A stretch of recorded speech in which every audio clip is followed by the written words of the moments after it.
Pag gibugno sa wa na nagkadimao. Marabag na maog yun. So I'm gonna try this. God, hope it's gonna be fine.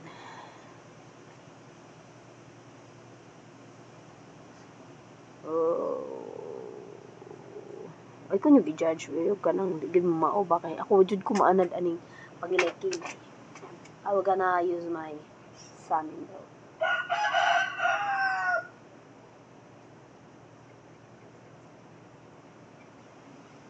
I was planning na magpalitan ako sa online. Kana bitaw nabito siya guideline. Kanang imo na lang siyang i-ana ba na imo siyang i-puff or imo siyang ibagis-bagis whatever is that. Para di na ka ma-hassle or mag-uul ka. Na wala na nagkadimao imong pilay nga mura nagibugno sa dimao. Ano siya guys. So ako ra nang gipakita ninyo ha og usaon unsa jud ko manguan ma-make up nga wala nagkadimao kanang kung unsay na ko mind. That's it. I love the way who I am. I don't want to prove anyone to anybody. Nag-English na. Nagtuon ako na. I'm just practicing myself though.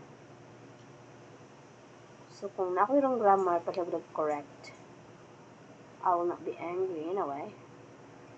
So is that. Okay na ba ni? Okay na ba ni siya mga kachikumas? Anyway, dito na sa din ako, no?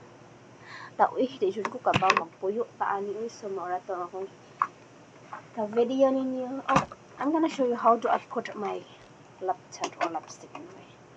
I will be right back.